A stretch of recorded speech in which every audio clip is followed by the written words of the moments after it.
Lançado em 2018, o retorno de Mary Poppins marca a volta de uma das personagens mais adoráveis de todos os tempos. A babá que nos anos 60 trouxe Oscars para casa e reinventou o jeito de se fazer cinema, agora retorna. Com seu guarda-chuva, seu olhar enigmático e aquele jeitinho de quem sabe de tudo, para mais uma vez salvar a família Banks. Agindo como uma verdadeira agente do caos, Mary Poppins faz com que as crianças e adultos reencontrem seus próprios caminhos, redescubram o valor da união e enfrentem as adversidades da vida da forma mais mágica e ao mesmo tempo mais real possível. Porque para ela e para quem acredita de verdade, até o impossível é possível.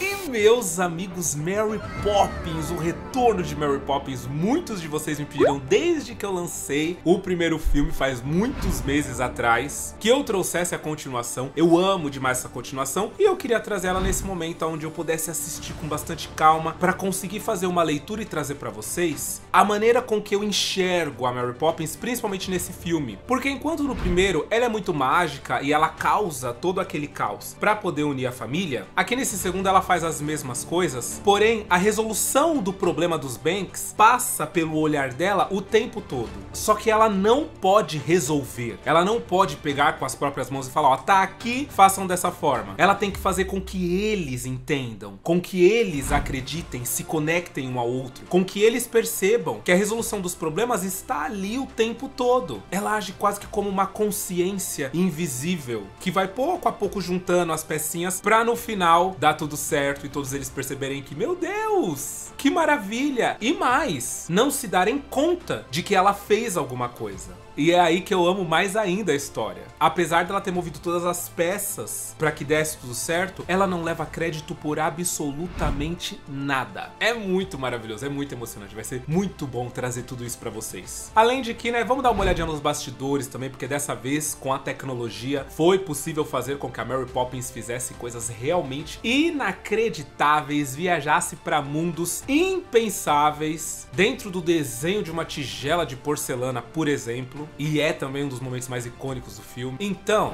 meu nome é Arthur Viana, se ajeita aí que hoje... Ai meu Deus, que filme emocionante. Assiste comigo o retorno de Mary Poppins.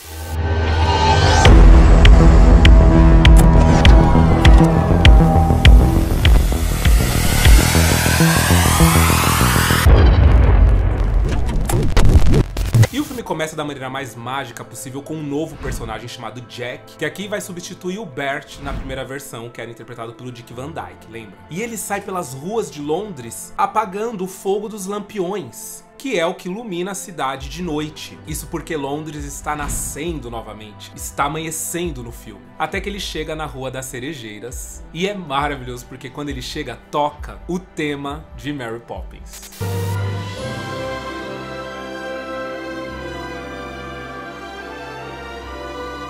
Ah, o coração dá aquela batida, né? Porque o cenário é muito parecido, inclusive tem obviamente muitos bastidores e tem um momento em que o Dick Van Dyke, que foi quem fez o Bert na primeira versão, ele vem visitar o set da Rua das Cerejeiras e ele fica muito emocionado porque tá tudo muito parecido com a primeira versão de Mary Poppins. Então ele fala que, nossa, tantas lembranças esquecidas dentro dele voltaram naquele momento que ele entrou no set e o set designer ficou realmente assim excelente. Uma coisa que o diretor quis manter, por exemplo, é que a rua ela é curva, né? Ele quis manter também novamente a rua curva, a entrada do parque ali bem na onde ela era e a arquitetura das casas. Então isso dá um negócio na gente. Pra quem é muito fã do filme, é realmente um retorno àquele universo que tá de pé ainda, tá ali. Só que tá o puro caos. Porque a gente descobre que dentro da casa dos Banks, na verdade quem mora ali é o Michael Banks, que cresceu, se casou e teve 3 filhos. Porém, ele está passando por um momento muito terrível na vida dele. Por quê? A esposa dele faleceu e ela era meio que o pilar da casa. O pilar emocional e estrutural também. Depois que ela faleceu, ele acabou contraindo dívidas porque ele se desorganizou completamente. Ele perdeu, né, a cabeça. Então, assim, o banco tá nesse momento pedindo a casa. Porque se ele não tiver dinheiro para pagar essas dívidas que ele tem, se ele não tiver dinheiro para quitar, ele vai perder a casa que ele mora. mora, que no caso é a casa do pai dele, do pai e da mãe. A Jane, irmã dele, não mora com ele, mas tá ali naquele momento, ela mora em um apartamento mais pra lá, em Londres, e tá ali pra poder também dar esse apoio, pra poder ver o que ela pode fazer a respeito disso. Além do mais, a gente descobre, por exemplo, que a cozinheira, que é a Julie Walters, que pra quem é fã de Harry Potter, é a senhora Weasley, gente. Ela vem falar que ela quer fazer o café da manhã, mas que não dá porque não tem nada pra fazer o café da manhã. Tem picles e marmelada. E enquanto isso, o Michael tá recebendo os advogados. E os advogados falam que ele tem até sexta-feira daquela semana pra poder quitar essa dívida. Se até sexta-feira ele não quitar, aí vai ter uma reintegração de posse e o banco vai levar a casa dele. Bom, os advogados vão embora e o Michael se lembra de uma última saída pra qual ele pode apelar, que são ações que o pai dele, o George Banks, comprou no banco pra eles. Ele se lembra que tem ações no banco e que deve ter rendido bastante dinheiro e que com esse dinheiro ele consegue quitar essas dívidas. Então ele libera as crianças pra irem pro parque brincar e comprar alguma coisa pra elas comerem, enquanto ele e a Jane vai lá no sótão procurar esse certificado. No sótão nós temos alguns easter eggs, porque é onde ele guarda as coisas que estavam na casa. Então a gente tem, por exemplo, aquele cavalinho de metal, né? Uma coisa que a gente consegue ver logo de cara. E tem um momento em que o Michael mexe no globo de neve, aquele globo de neve da igreja de St. Paul, que é o símbolo de um dos momentos mais melancólicos do primeiro filme, que é quando a Mary Poppins ensina para as crianças sobre o poder da simplicidade, que é alimentar os pombos. E enquanto eles estão ali procurando o documento, sem sucesso, ele encontra a pipa. Aquela pipa que representa o momento da união entre a família no final do filme, que é quando o George Banks volta do banco, depois que ele pediu demissão, e fala: eu vou empinar pipa com os meus filhos, porque é isso que importa. A simplicidade de ter uma boa família, bons filhos, é isso que importa no final das contas. E não o prestígio de uns velho babão num banco frio. Porém, como o Michael, ele tá sem conexão alguma com o passado dele, com o eu dele criança, né? Como ele tá se tornando cada vez mais parecido com o próprio pai dele, que ele inclusive nem gostava quando ele era mais novo, por causa do jeito ríspido, ele olha pra aquela pipa sem nenhuma consideração, coloca ela numa caixa de coisas velhas e bota pra fora da casa pra poder jogarem fora, que aquilo lá já deu. Bom, os ventos mudam e essa pipa sai voando pela Rua das Cerejeiras. E aí aquele toque simbólico, né? O vento representa a natureza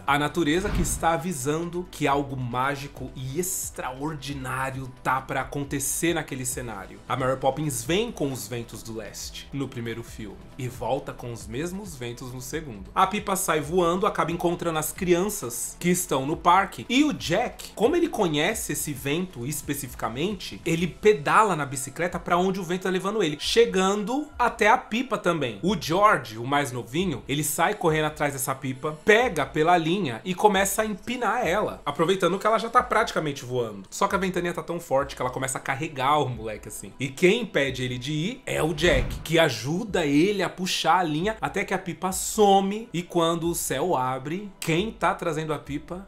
Mary Poppins.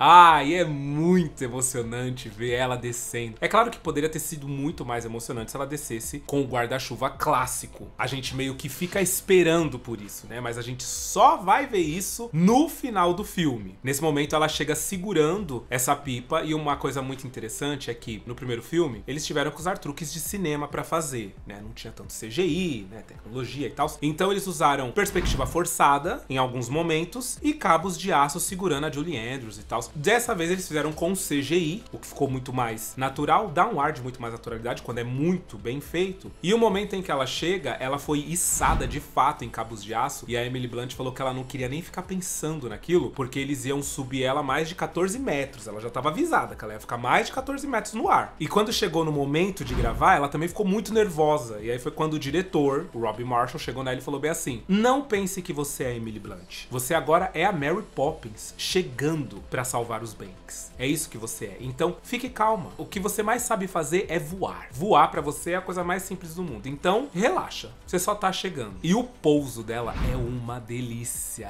Ela pousa no chão com uma graciosidade fantástica. E logo que ela chega, ela já chega chamando a atenção da Annabelle e do John, que são os irmãos mais velhos do George, né, filhos do Michael, falando que eles quase perderam o George, que o George poderia ter saído voando.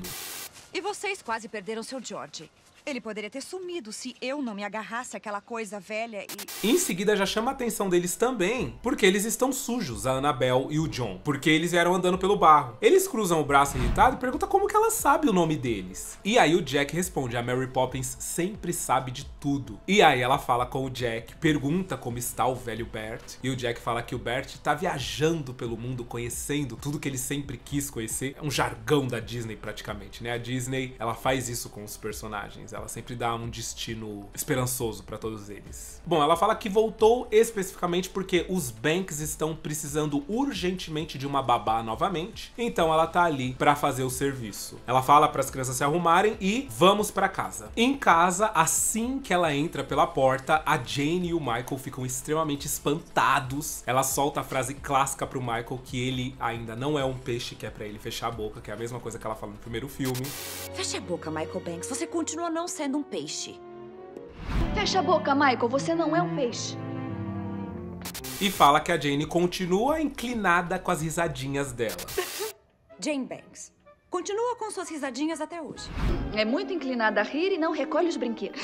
Enquanto ela vai explicando os motivos dela estar ali, que é pra cuidar de novo das crianças Banks, ela arruma a xícara, ela vai fazendo pequenos ajustes ali mesmo, porque é isso que ela faz. A Mary Poppins, ela é quase que um arquétipo da organização. Ela vem pra poder pegar essas coisas que estão um caos e colocar nos trilhos, fazer com que eles entendam pra onde eles estão indo, para de rodar aleatoriamente, tenha um foco. E aí na hora que ela está falando com o Michael e com a Jane, o pequeno George é o único que consegue ver magia nela nesses primeiros momentos, né? Então ele vê o guarda-chuva dela falar, e quando ele vai falar que o guarda-chuva falou, o pai dele fala, ei George, adultos conversando aqui, hein? Só que ele fala de um jeito meio duro, meio ríspido. A Mary Poppins só olha pra cara dele assim, olha pro George, e ali a gente percebe que com o olhar, a gente cata que a Mary Poppins pensou 40 milhões de coisas só nesse olhar que ela deu pra como o Michael falou com o filho dele, com o George. George, por favor, estamos numa conversa de adultos. Vamos lá pra cima, George. Mas ele falou... O que é muito simbólico, porque ele se tornou o pai dele, ele se tornou o George. Então, um dia, o George adulto falou com o Michael pequeno desse jeito. Hoje, o Michael adulto fala com o pequeno George desse jeito. É como se houvesse quase que um paradoxo. E bom, eles permitem que a Mary Poppins fique, apesar da Jane falar que hoje em dia não é normal que as pessoas contratem babás, né? E que ela deve estar realmente precisando trabalhar de alguma coisa. E que ela falou que não vai querer pagamento, por enquanto, dinheiro, mas ela quer os mesmos dias de folga.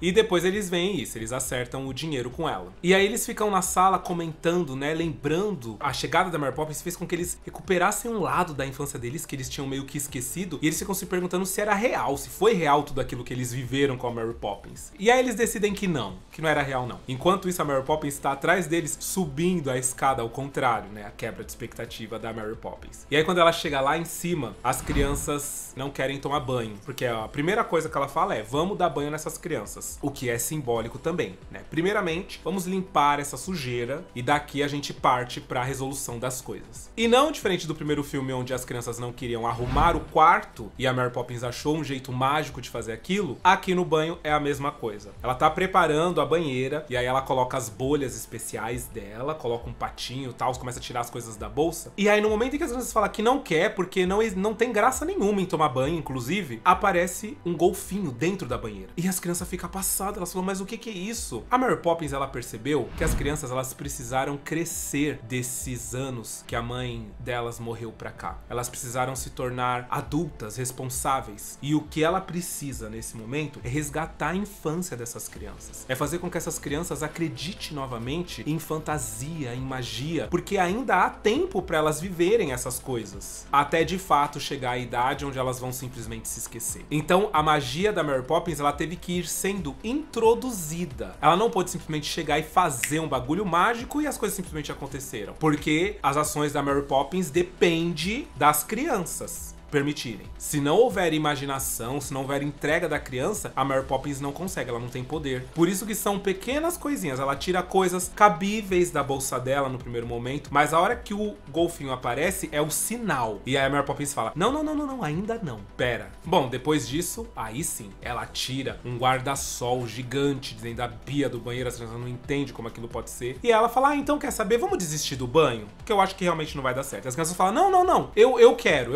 Aí o George se joga, em seguida o John vai atrás dele, em seguida a Annabelle vai atrás do John, e aí a Mary Poppins senta na banheira e solta a frase: vai começar. Que é agora, né? Agora começou. E aí ela se joga dentro da banheira também, de costas. Uma coisa interessante é que essa banheira, ela tinha um escorregador, de fato, que trazia, né, pra baixo, assim, as crianças. Então foi colocado uma espuma, foi tirado o fundo da banheira e as crianças praticamente escorregavam. E elas estavam loucas pra escorregar, porque era muito divertido. Como precisou gravar algumas vezes, então era cansativo, mas as crianças adoravam, porque elas escorregavam e aí elas eram secas completamente pra poder gravar mais uma tomada. Escorregava, seca completamente pra poder gravar, pra ficar perfeito. E a Emily Blunt tava com muito medo de novo, porque ela se jogava de costas. Ela chega a pedir pro diretor se ele não pode fazer alguma coisa na edição. Um CGI, alguma coisa. Ele dá risada e fala que não, que ela vai ter que fazer. E aí ela se joga e a cena fica incrível, né? A cena é muito legal. Porque aí, em seguida, começa um dos momentos mais mágicos do filme, que é quando eles vão pro fundo do mar. Eles nadam lá embaixo, eles encontram tesouro pirata, encontram a própria cozinheira lá embaixo, depois eles sobem, começam a velejar dentro da banheira. É muito lindo, é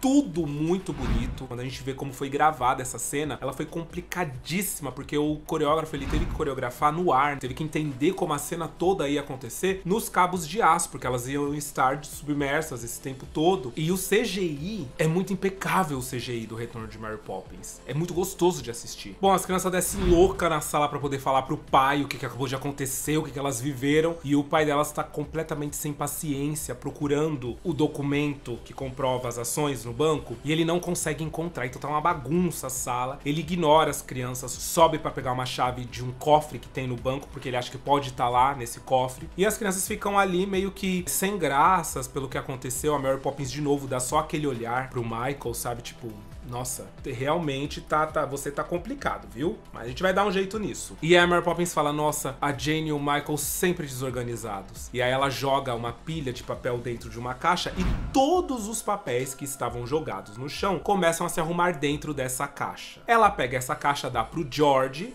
levar pro sótão, enquanto a Annabelle e o John colocam os livros de novo nas prateleiras. O George acaba sendo chamado a atenção por um desenho que tá logo no topo dessa caixa, que o pai dele fez, porque o Michael é artista, né? Ele trabalha no banco como caixa do banco, mas ele é um artista, ele gosta de pintar e tal. E esse desenho é tão bonito, né, dele com a família ali, que o George resolve que esse desenho ele vai guardar pra ele. Então ele dobra o desenho, bota no bolso e leva a caixa. No banco, o Michael e a Jane não encontram nada dentro do cofre e acabam indo conversar com o presidente do banco, que é o Sr. Wilkins, que recebe eles, fala que adora eles, adorava o pai deles. E esse presidente, ele é neto do velho dono do banco, aquele do primeiro filme. Ele é neto daquele cara, sobrinho do filho daquele cara. E aí ele fala que se ele soubesse desse empréstimo, ele próprio já teria feito alguma coisa, mas infelizmente agora já foi, ele já passou o que ele poderia fazer. E aí o Michael fala: e você não tem como ver no livro daqui dos acionistas se tem o nome do meu pai? Porque aí, né, meio que fica provado que eu tenho essas ações, a gente já pode ver até quanto dessas ações que tem. Ele fala: claro, a gente dá uma olhada. E aí ele pega o livro dos acionistas, dá uma olhada e fala: olha, realmente não tem nenhum George Banks aqui, mas fica calmo, você tem até sexta-feira pra arranjar esse dinheiro. Se você arranjar, me trouxer até meia-noite sexta-feira, tá tudo certo, pode ser? Ele: ai, muito obrigado, tal. Eles vão embora. E, gente, quando eles vão embora, a gente descobre, tava sim ali o nome do George Banks. Ele arranca a página, amassa, joga no fogo, e ele é o grande vilão. Na verdade, os dois advogados do começo do filme são capangas dele, porque ele quer a casa. Ele sempre quis a casa dos Banks, e dessa vez ele vai conseguir. Finalmente ele conseguiu dar esse golpe e vai levar a casa. Bom, em casa as crianças acabam tendo uma ideia. A mãe delas sempre falou que tinha uma tigela de porcelana que era muito valiosa, e eles pensam que aquela tigela pode valer uma nota, um dinheiro. Eles podem ajudar o pai deles dessa forma, né? Só que aí no momento em que eles estão ali discutindo sobre isso, eles acabam deixando a tigela cair. E quem entra no quarto? A Mary Poppins e o Bert, que estavam conversando na sacada. A Mary Poppins pergunta o que foi que aconteceu, as crianças falam, explicam que aquela tigela é valiosa, que ela tem que ser consertada porque ela pode valer algum dinheiro e tal. Só que quando a Mary Poppins coloca a tigela de novo no lugar, aconteceu uma coisa engraçada. O desenho, que era um homem conduzindo uma charrete, agora tava diferente. A charrete tava com a roda quebrada. E o cara de dentro da tigela pede ajuda pra poder consertar a roda. Aí a Annabelle fala: mas é impossível a gente consertar, porque é uma figura, é uma pintura, é uma figura estática, parada ali. E aí a Mary Poppins solta a frase que é o coração do filme.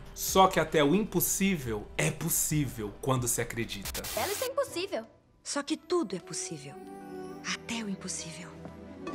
Essa frase, ela resume toda a filosofia da Mary Poppins. O impossível, ele não tá no mundo, ele tá na cabeça das pessoas. O limite das pessoas é a crença. É forte, né? É bonito. A Mary Poppins é fantástica. Bom, ela pega a tigela, encaixa o pedacinho que quebrou e roda. E aí o desenho da tigela sai, envolve todos eles e leva eles pra dentro do desenho. E aí é uma coisa muito linda assim, é um design de produção maravilhoso, uma fotografia incrível. Quando eles andam, como é cerâmica, faz o barulho da cerâmica quando eles estão andando. E essa parte, ela faz referência ao momento de Mary Poppins quando eles entram no desenho do Bert, que é um dos momentos mais premiados do filme, porque ficou muito bem feito aquele momento onde o live action se une ao desenho tradicional da Disney e ficou a coisa mais maravilhosa do mundo. A maneira como a Mary Poppins, né, o Bert e as crianças conseguem existir naquele universo feito na década de 60 foi tipo um escândalo pro cinema. E aqui é a mesma coisa. Claro que hoje a gente tem muito mais tecnologia, então não se esperava menos. Mas é muito legal. As roupas estão incríveis, elas são tipo pintadas à mão, né? Elas fazem também alusão. O vestido da Annabelle, por exemplo, ele não é rodado. É pintado aquele drapeado do vestido. É muito legal isso. São detalhes que a gente fala, nossa, às vezes passa despercebido pelos nossos olhos, só que a gente sente, né, no inconsciente, que tem alguma coisa ali que tá muito legal. E aí eles consertam a roda, a Mary Poppins coloca um laço na roda da charrete e eles falam, ah, isso vai segurar com certeza. E aí ela pede pro condutor da charrete levar eles até a tigela musical, que é um lugar onde tá acontecendo um espetáculo. E aí na entrada da tigela musical eles encontram um lobo e seus dois capangas, que são outros dois animais. E esse lobo tá super bem vestido, ele conversa com a Mary Poppins, com as crianças, ele é super legal. E dentro da tigela musical, é obviamente que a Mary Poppins faz um número, né? É um número lindo, é muito bem dirigido, é muito bem coreografado, parece Broadway, sabe? Só que não é ao vivo. E o George, no meio da apresentação, ele sai e ele vê a silhueta do lobo segurando um relógio, assim. E ele fala, nossa, que esquisito, porque o lobo parece alguém, né? E aí quando ele olha, o lobo e os dois capangas estão roubando todas as coisas do quarto deles. E ele fala, ei, peraí, a minha girafa, porque eles estão levando até a girafinha dele. Quando ele vai tentar defender a girafa, ele acaba preso dentro do carro. E aí a Annabelle e o John vêm. E eles vêm atrás pra perseguir aquele carro pra poder salvar o George. Bom, por fim, acaba uma confusão. Eles acabam saindo da tigela, porque eles têm que tomar cuidado com a borda, né? Eles acabam indo pra frente da borda e caem pra fora e acordam de um pesadelo, cada um na sua cama. A Mary Poppins explica que eles, na verdade, tiveram um pesadelo, que nada daquilo de fato aconteceu. E eles falam que não, que é impossível, porque todos eles tiveram o mesmo pesadelo, exatamente igual. Mas a Mary Poppins fala que não, que é possível, ué. Vai fazer o quê? Eles estavam, na verdade, na cama deles. Porém, mais tarde, depois que a Mary Poppins sai do quarto, as crianças correm e olham a tigela. E o desenho na tigela mudou de novo. Agora, a charrete tá com uma roda e um laço segurando a roda, ou seja, foi real. E a Mary Poppins está ouvindo por trás da porta as crianças falarem e sorri. Então, tipo, sim, foi real. Só que quem tem que acreditar nisso, quem tem que colher o que foi vivido ali são as crianças mesmo. Ela, como uma adulta, não vai poder concordar, né? Bom, no dia seguinte, a Mary Poppins acaba levando as crianças para conhecer a prima dela, Topsy, que é interpretada pela maravilhosa Meryl Streep, para poder consertar o jarro. Essa cena é o equivalente do primeiro filme, é quando eles vão ver o tio da Mary Poppins, aquele que tá dando tanta risada que ele flutua no ar. Dessa vez é a prima dela que as crianças vão conhecer. Só que quando eles chegam lá, ela fala pra eles irem embora porque é a segunda quarta-feira do mês. E toda segunda quarta-feira do mês as coisas ficam loucas lá no ateliê dela, na casa dela. Por quê? Porque tudo vira de cabeça pra baixo. Tudo fica ao contrário. E aí a sala inteira vira. E eles falam, por favor, ajuda a gente, conserta a tigela da nossa mãe. Ela fala, como? Se eu tô aqui embaixo no teto. Essa frase não faz o menor sentido. E tipo assim, quando tudo gira, as coisas não caem. O lustre continua como se tivesse pra cima. As coisas continuam respeitando a lei da gravidade como se a sala não tivesse mudado. Porque na verdade a sala não mudou de verdade. Ela mudou só pro ponto de vista da Topsy. E aí ela começa a explicar que não dá, porque tudo que ela conserta na segunda quarta-feira do mês fica ruim. E aí ela mostra um bagulho que ela tentou consertar e virou uma merda. Porque tudo troca. Ela fala, não, é sim, mãe é pai, em cima é embaixo, baixo, esquerda é direita, tudo troca. E aí conforme começa o número musical dela, que é esse número do desespero, aonde ela fala que é horrível viver na pele dela, é horrível toda a segunda quarta-feira do mês, no fim ela acaba de ponta cabeça. E aí de ponta cabeça ela fala, ei, peraí, daqui a sala tá normal. Ué, eu acho que é só um ponto de vista, né? E aí ela entende, né? A lição nesse momento é que por mais que tudo esteja muito bagunçado, o mais fácil é você parar de evitar pensar que tá tudo bagunçado, aceitar que tá tudo bagunçado e ver o que você consegue tirar dali daquele momento. Ver de que maneira você consegue arrumar sua vida a partir do que você tem. Então troque o ponto de vista. Veja de outra forma. Não reme contra a maré. Vai com ela. E foi o que a Topsy fez. O problema era que as coisas estavam de cabeça pra baixo. Fica de cabeça pra baixo também, uai. É muito simbólico, né? Muito legal. Aí ela finalmente fala, ah, tá bom, eu vou consertar a tigela de vocês. E aí as crianças perguntam se vale alguma coisa. E a Topsy fala que não. Infelizmente não. Que provavelmente a tigela era muito valiosa sentimentalmente pra mãe das crianças. Mas que valor monetário de mercado mesmo ela não tem. E as crianças, depois dessa lição, compreendem que tudo bem, a tigela não deu certo. A bagunça continua. Vamos mudar o nosso ponto de vista e ver o que a gente pode fazer. Dali as crianças vão para o banco para poder entregar uma maleta pro pai. E no banco elas veem os dois advogados que foram lá cobrar o pai delas. E sobe para tentar falar com os advogados. Sobem escondidas, né, para tentar falar com os advogados e ver se elas podem fazer alguma coisa. Quando elas chegam na sala do presidente do banco, a silhueta do presidente é exatamente igual à silhueta do lobo. E o pequeno George percebe. Ou seja, quando eles viveram aquilo que eles viveram na tigela musical, a Mary Poppins estava ensinando eles a verem além das aparências. Então, enquanto o lobo na tigela musical em primeira instância parecia muito legal, na verdade ele era o vilão da história, né? A aparência de legal dele, o fato dele estar bem vestido e conversar muito bem, não queria dizer que ele era uma boa pessoa. E percebendo que ele é o lobo, as crianças avançam para a sala e escutam ele falando que quer tomar a casa dos Banks. Elas saem correndo, acabam encontrando o pai delas lá embaixo, tenta falar pro pai que a culpa é do bancário e ele muda de assunto, ele faz um gaslighting terrível ali, ele fala que na verdade ele tava falando sobre aumentar o prazo, mas já que houve esse mal entendido, ele não quer mais saber disso. E aí o pai das crianças fica com elas, porque é aquilo, né? Ele tá num momento tão no fundo do poço que é muito difícil pra ele acreditar nas crianças e desacreditar nos adultos. Porque tudo que tá acontecendo com ele só tá acontecendo porque é o mundo dos adultos, né? Engolindo a pessoa. Então ele manda as crianças calarem a boca e irem pra casa com a Mary Poppins. As crianças saem muito perdidas, muito desorientadas e acabam se perdendo, porque a Mary Poppins, ela não mostra o caminho de volta, ela simplesmente segue as crianças. Até que elas encontram o Jack, que aparece ali como uma lanterna no meio do breu. E aí as crianças falam que estão perdidas. E ele fala, ah, é mesmo? Elas estão perdidas, Mary Poppins? E a Mary Poppins responde, desesperadas. Simbolicamente, a Mary Poppins está querendo dizer que elas se perderam internamente. Que elas estão emocionalmente desorientadas. Sem referência, sem direção, sem apoio. E que elas precisam disso nesse momento. E aí o Jack explica que quando você tá perdido, quando você tá no escuro, você tem que procurar a luz que brilha dentro de você. E essa luz, ela brilha sempre, ela nunca se apaga. Por mais que você acredite que não, ela está ali.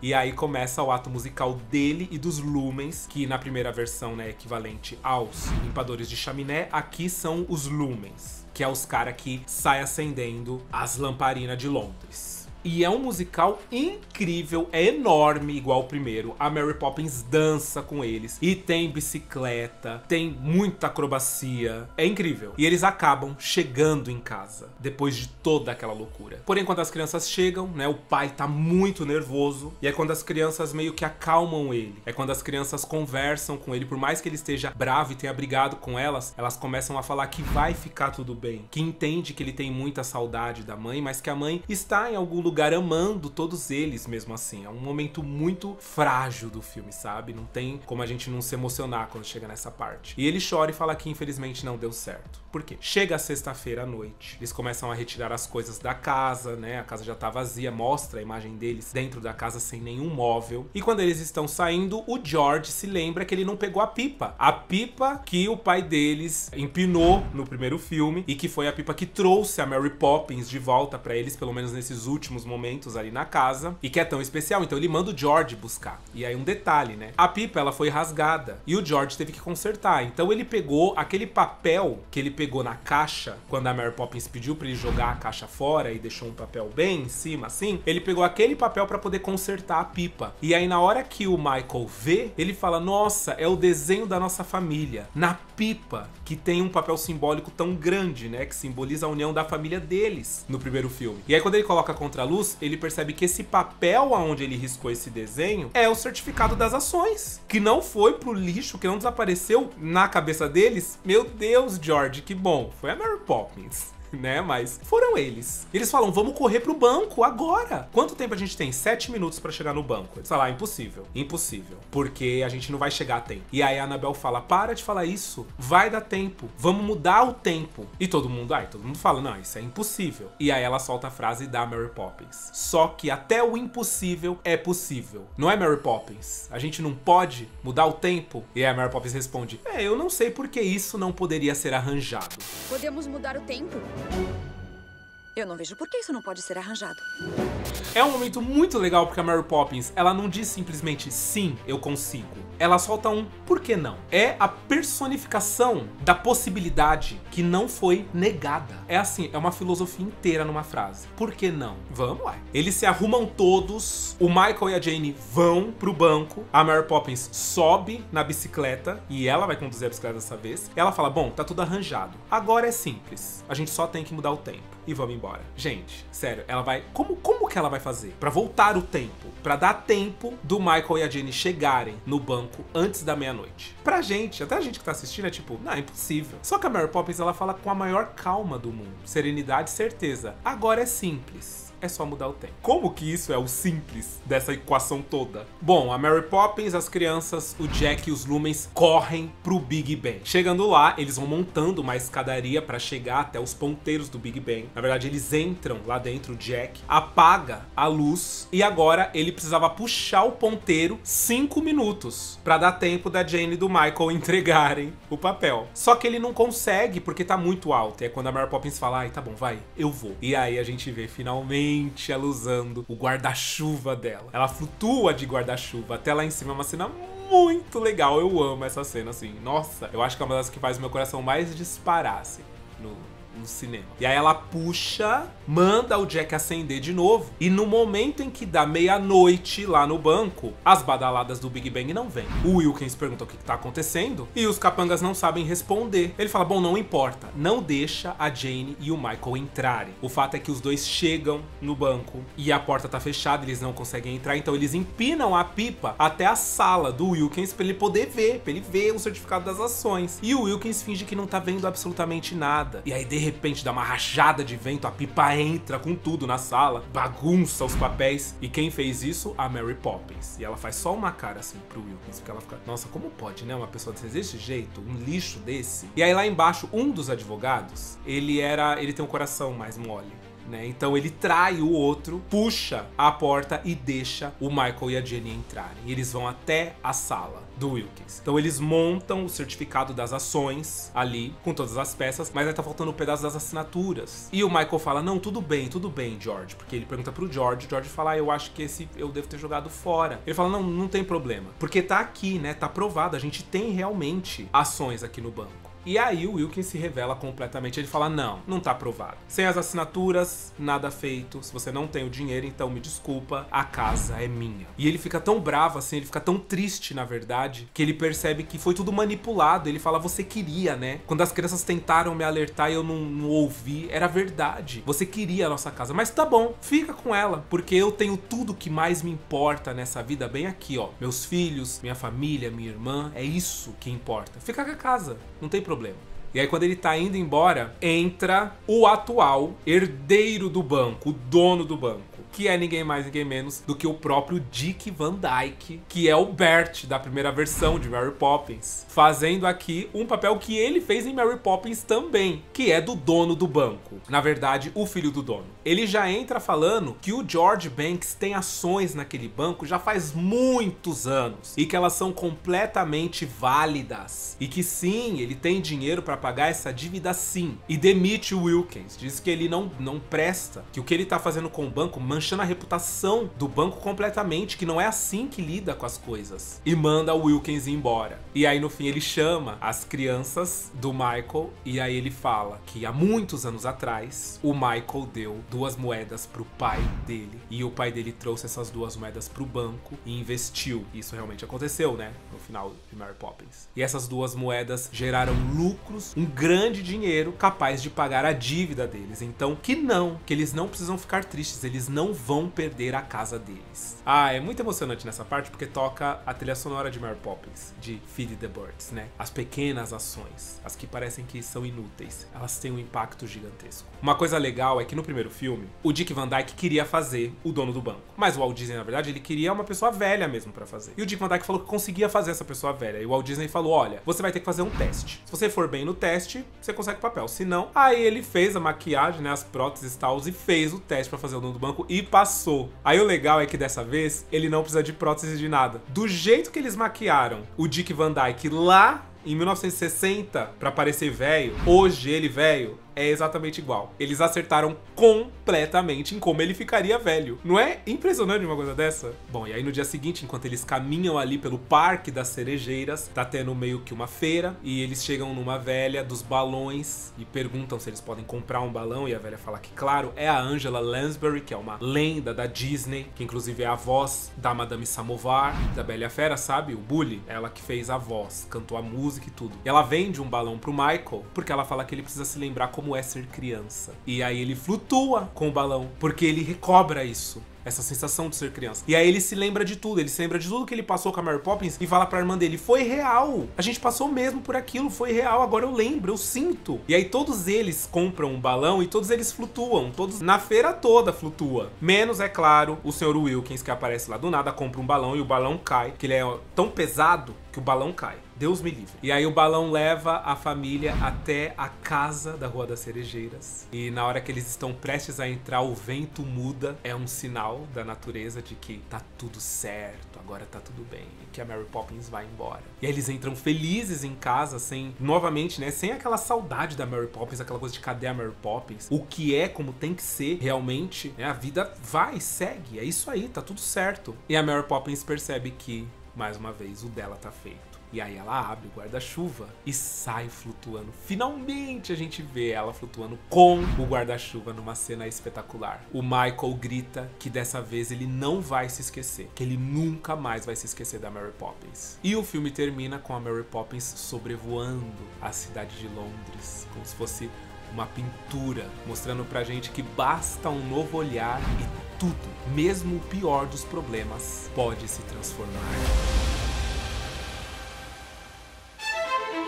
O filme teve um desempenho maravilhoso, foi indicado a 4 Oscars e 4 Globos de Ouro, que é muita coisa, é maravilhoso. Nossa, pra um filme que, né, é porque, bom, a primeira versão foi também indicada ao Oscar e tal, e a segunda versão, graças a Deus, trouxe o legado consigo. Não foi um grande recorde de bilheteria, mas teve um orçamento sólido, que foi coberto pela bilheteria mundial. O filme acabou, sim, entrando pra esses clássicos da Disney, que é uma delícia de acompanhar. E eu sei que vocês estavam muito animados pra eu trazer essa versão, esse novo olhar, né, o retorno de Mary Poppins. Eu quero saber de vocês se vocês gostaram de acompanhar o filme, se vocês gostaram dele. Deixa um comentário, deixa um guarda-chuva aí nos comentários. Eu espero de coração que vocês tenham gostado do filme. Quer dizer, do vídeo, do filme também. Um beijo!